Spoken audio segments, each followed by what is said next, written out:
Hi, I'm Loretta, and today I'm here to read you The Enormous Crocodile by Roald Dahl in my copy of Heroes and Villains, which is illustrated by Quentin Blake.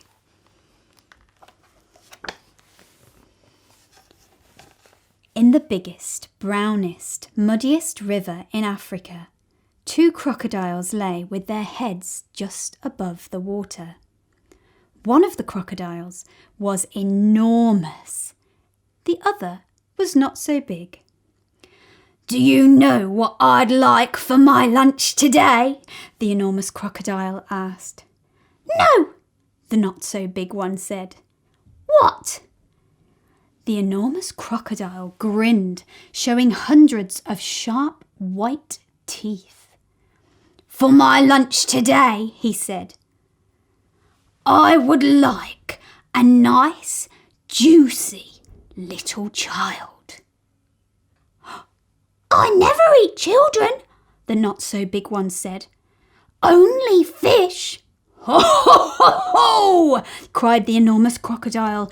"I bet if you saw a fat, little, juicy child paddling in the water over there at this very moment, you'd gulp him up in one big gollop." "No, I wouldn't," the not-so-big one said. "Children are tough and chewy. They are tough and chewy and nasty and bitter." "Tough and chewy?" cried the enormous crocodile. "Nasty and bitter? What awful tommy rot you talk. They are juicy and yummy." "They taste so bitter," the not-so-big one said. "You have to cover them with sugar before you can eat them." "Children are bigger than fish," the enormous crocodile said. "You get bigger helpings." "You are greedy," the not-so-big one said. "You're the greediest croc in the whole river." "I'm the bravest croc in the whole river," said the enormous crocodile. "I'm the only one who dares to leave the water and go through the jungle and into the town to look for little children to eat." "You've only done that once," the not-so-big one snorted. "And what happened then? They all saw you coming and ran away." "Ah, but today when I go, they won't see me at all," said the enormous crocodile. "Of course they'll see you," the not-so-big one said. "You're so enormous and ugly. They'll see you from miles away." The enormous crocodile grinned again, and his terrible sharp teeth sparkled like knives in the sun. "Nobody will see me," he said, "because this time I've thought up secret plans and clever tricks." "Clever tricks?" cried the not-so-big one. "You've never done anything clever in your life. You're the stupidest croc on the whole river." "I'm the cleverest croc on the whole river," the enormous crocodile answered. "And for my lunch today, I shall feast upon a fat, juicy little child while you lie here in the river, feeling hungry. Goodbye." The enormous crocodile swam to the side of the river and crawled out of the water. A gigantic creature was standing in the slimy, oozy mud on the riverbank. It was Humpy Rumpy, the hippopotamus. "Hello, hello," said Humpy Rumpy. "Where on earth are you off to at this time of day?" "I have secret plans and clever tricks," said the crocodile. "Oh dear," said Humpy Rumpy. "I bet you're going to do something horrid." The enormous crocodile grinned at Humpy Rumpy and said, "I'm going to fill my hungry, empty tummy with something yummy. Yummy, yummy, yummy." yummy?" asked Humpy Rumpy. "Try to guess," said the crocodile. "It's something that walks on 2 legs." "You don't mean," said Humpy Rumpy. "You don't really mean you're going to eat a little child?" "Of course I am," said the crocodile. "Oh, you greedy, horrid, grumptious brute," cried Humpy Rumpy. "I hope you get caught and cooked and turned into crocodile soup." The enormous crocodile laughed out loud at Humpy Rumpy. Then he waddled off into the jungle.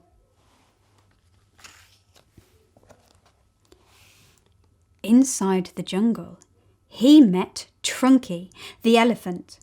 Trunky was nibbling leaves from the top of a tall tree, and he didn't notice the crocodile at first. So the crocodile bit him on the leg. "Oh," said Trunky in his big, deep voice. "Who did that? Oh, it's you, is it? You beastly crocodile! Why don't you go back to the big, brown, muddy river where you belong?" "I have secret plans and clever tricks," said the crocodile. "You mean you've got nasty plans and nasty tricks?" said Trunky. "You've never done a nice thing in your life." The enormous crocodile grinned up at Trunky and said, "I'm off to find a yummy child for lunch. Keep listening and you'll hear the bones go crunch." "Oh, you beastly, wicked beast!" cried Trunky. "Oh, you foul and filthy fiend!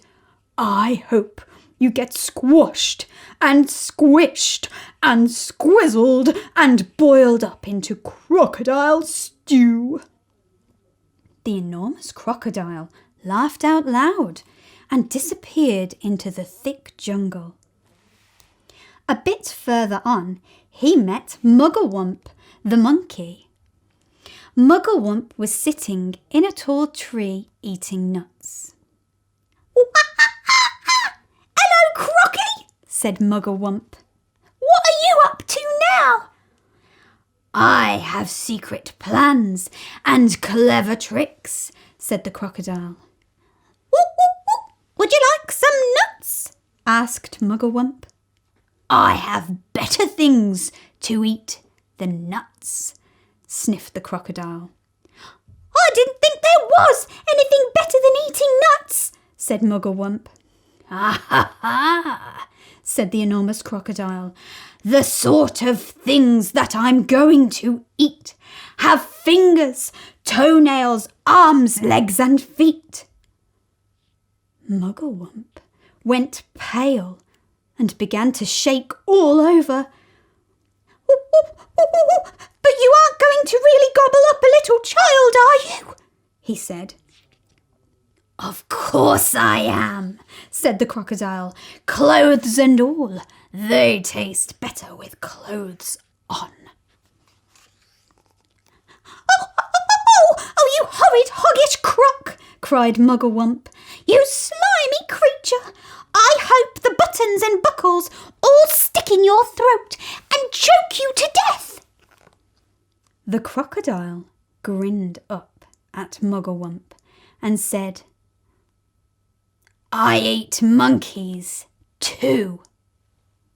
And quick as a flash, with one bite of his huge jaws, he bit through the tree that Mugglewump was sitting on. And down it came. But just in time, Mugglewump jumped into the next tree and swung away through the branches. A bit further on, the enormous crocodile met the roly-poly bird. The roly-poly bird was building a nest in an orange tree. "Hello there, enormous crocodile," sang the roly-poly bird. "We don't often see you up here in the jungle." "Ah," said the crocodile, I have secret plans and clever tricks. I hope it's not something nasty, sang the roly-poly bird. Nasty? Cried the crocodile. Of course it's not nasty. It's delicious. It's luscious. It's super. It's muscious. It's duper. It's better than rotten old fish. You mash it and munch it. You chew it and crunch it. It's lovely to hear it go squish. It must be berries, sang the roly-poly bird. Berries are my favourite food in the world. Is it raspberries, perhaps, or strawberries? The enormous crocodile laughed so much his teeth rattled together like pennies in a money box. Crocodiles don't eat berries, he said. We eat little boys and girls.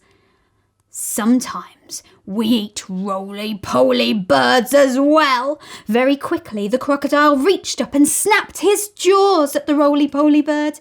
He just missed the bird, but he managed to catch a hold of the long, beautiful feathers in its tail.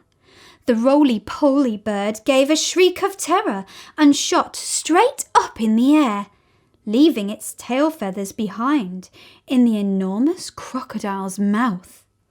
At last, the enormous crocodile came out onto the other side of the jungle and into the sunshine. He could see the town not far away. Ho, ho, ho, he said, talking aloud to himself. Ha, ha, ha! That walk through the jungle has made me hungrier than ever. One child isn't going to be nearly enough for me today. I won't be full up until I've eaten at least 3 juicy children. He started to creep forwards towards the town. The enormous crocodile crept over to a place where there were a lot of coconut trees. He knew that children from the town often came here looking for coconuts. The trees were far too tall for them to climb, but there were always some coconuts on the ground that had fallen down. The enormous crocodile quickly collected all the coconuts that were lying on the ground. He also gathered together several fallen branches. Now, for clever trick number 1, he whispered to himself. It won't be long before I am eating the first part of my lunch. He took all the coconut branches and held them between his teeth. He grasped the coconuts in his front paws. Then he stood straight up in the air, balancing himself on his tail. He arranged the branches and the coconuts so cleverly that he now looked exactly like a small coconut tree standing among the big coconut trees. Soon, 2 children came along. They were brother and sister. The boy was called Toto and his sister was called Mary. They walked around looking for fallen coconuts, but they couldn't find any because the enormous crocodile had gathered them all up. Oh, look, cried Toto. That tree over there is much smaller than the others, and it's full of coconuts. I think I could climb that one quite easily if you help me up the first bit. Toto and Mary ran towards what they thought was a small coconut tree. The enormous crocodile peered through the branches, watching them as they came closer and closer. He licked his lips. He began to dribble with excitement. Suddenly, there was a tremendous whooshing noise. It was Humpy Rumpy, the hippopotamus. He came crashing and snorting out of the jungle. His head was low down and he was galloping at a terrific speed. "Look out, Toto!" cried Humpy Rumpy. "Look out, Mary! That's not a coconut tree. It's the enormous crocodile, and he wants to eat you all up." Humpy Rumpy charged straight at the enormous crocodile. He caught him with his giant head and sent him tumbling and skidding over the ground. "Ow-wee!" cried the enormous crocodile. "Help! Stop! Where am I?" Toto and Mary ran back to the town as fast as they could. But crocodiles are tough. It is difficult for even a hippopotamus to hurt them. The enormous crocodile picked himself up and crept towards the place where the children's playground was. "Now for clever trick number 2, he said to himself. "This one is certain to work." There were no children in the playground at that moment. They were all in school. The enormous crocodile found a large piece of wood and placed it in the middle of the playground. Then he lay across the piece of wood and tucked his feet in so that he looked almost exactly like a seesaw. When school was over, the children all came running onto the playground. "Oh, look!" they cried. "We've got a new seesaw!" They all crowded round, shouting with excitement. "Bags, I have the first go!" "I'll get on the other end!" "I want to go first!" "So do I, so do I!"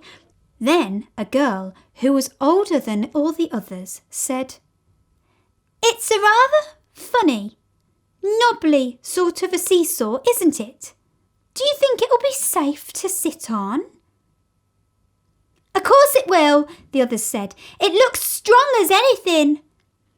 The enormous crocodile opened just one eye a tiny bit and watched the children who were crowding around him. "Soon," he thought, "one of them is going to sit on my head, and then I'll give a jerk and a snap, and after that it will be yum, yum, yum." At that moment, there was a flash of brown and something jumped into the playground and hopped onto one of the swings. It was Mugglewump, the monkey. "Run! Run!" Mugglewump shouted to the children. "All of you, run, run, run! That's not a seesaw! It's the enormous crocodile and he wants to eat you all up!" The children screamed and ran for their lives. Mugglewump disappeared back into the jungle, and the enormous crocodile was left all alone on the playground. He cursed the monkey and waddled back into the bushes to hide. "Oh, I'm getting hungrier and hungrier," he said. "I shall have to eat at least 4 children now before I am full up." The enormous crocodile crept around the edge of the town, taking great care not to be seen. He came to a place where they were getting ready to have a fair. There were slides and swings and dodgem cars and people selling popcorn and candy floss. There was also a big roundabout. The roundabout had marvellous wooden creatures for the children to ride on. There were white horses and lions and tigers and mermaids with fishes' tails and fearsome dragons with red tongues sticking out of their mouths. "Now for clever trick number 3, said the enormous crocodile, licking his lips. When no one was looking, he crept on up to the roundabout and put himself between a wooden lion and a fearsome dragon. He sat up a bit on his back legs and kept very still. He looked exactly like a wooden crocodile on the roundabout. Soon, all sorts of children came flocking into the fair. Several of them ran towards the roundabout. They were very excited. "I'm going to ride on a dragon," cried one. "I'm going to ride on a lovely white horse," cried another. "I'm going to ride on a lion," cried the third one. And one little girl, whose name was Jill, said, "I'm going to ride on that funny old wooden crocodile." The enormous crocodile kept very still, but he could see the little girl coming towards him. "Yummy, yum, yum," he thought. "I'll gulp her up easily in one gallop." Suddenly there was a swish and a swoosh, and something came swishing and swooshing out of the sky. It was the roly-poly bird. He flew round and round the roundabout singing, "Look out, Jill, look out! Don't ride on that crocodile!" Jill stopped and looked up. "That's not a wooden crocodile," sang the roly-poly bird. "It's a real one, an enormous crocodile from the river, and he wants to eat you all up." Jill turned and ran. So did all the other children. Even the man who was working the roundabout jumped off it and ran away as fast as he could. The enormous crocodile cursed the roly-poly bird and waddled back into the bushes to hide. "I'm so hungry now," he said to himself. "I could eat 6 children before I am full up."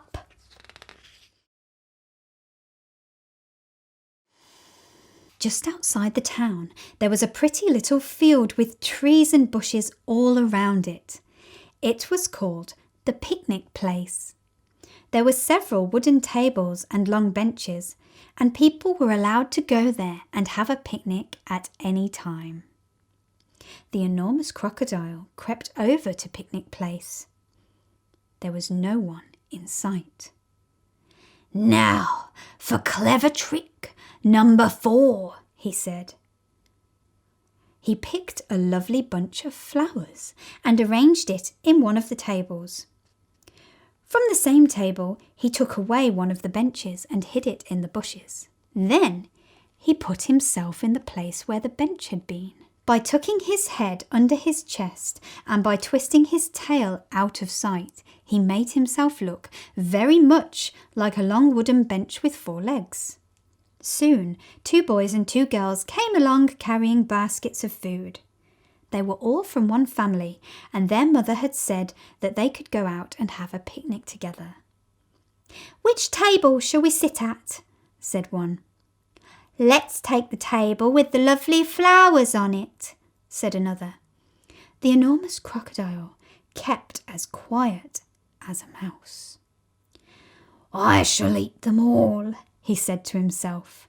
"They will come and sit on my back and I will swizzle my head round quickly, and after that it'll be squish, crunch, gollop." Suddenly, a big, deep voice from the jungle shouted, "Stand back, children! Stand back!" The children stopped and stared at the place where the voice was coming from. Then, with a crashing of branches, Trunky the elephant came rushing out of the jungle. "That's not a bench you were going to sit on," he bellowed. "It's the enormous crocodile, and he wants to eat you all up." Trunky trotted over to the place where the enormous crocodile was standing, and quick as a flash, he wrapped his trunk around the crocodile's tail and hoisted him up into the air. "Hey, let me go!" yelled the enormous crocodile, who was now dangling upside down. "Let me go! Let me go!" "No," Trunky said. "I will not let you go. We've all had quite enough of your clever tricks." Trunky began to swing the crocodile round and round in the air. At first he swung him slowly. Then he swung him faster and faster and faster and faster still. Soon the enormous crocodile was just a blurry circle going round and round and round Trunky's head. Suddenly, Trunky let go of the crocodile's tail, and the crocodile went shooting up into the sky like a huge green rocket. Up he went, higher and higher, faster and faster. He was going so fast and so high that soon the earth was just a tiny dot miles below. He whizzed on and on. He whizzed far into space. He whizzed past the moon, he whizzed past the stars and past planets until at last, with the most tremendous bang, the enormous crocodile crashed head first into the hot, hot sun, and he was sizzled up like a sausage. Thank you. I hope you enjoyed that story.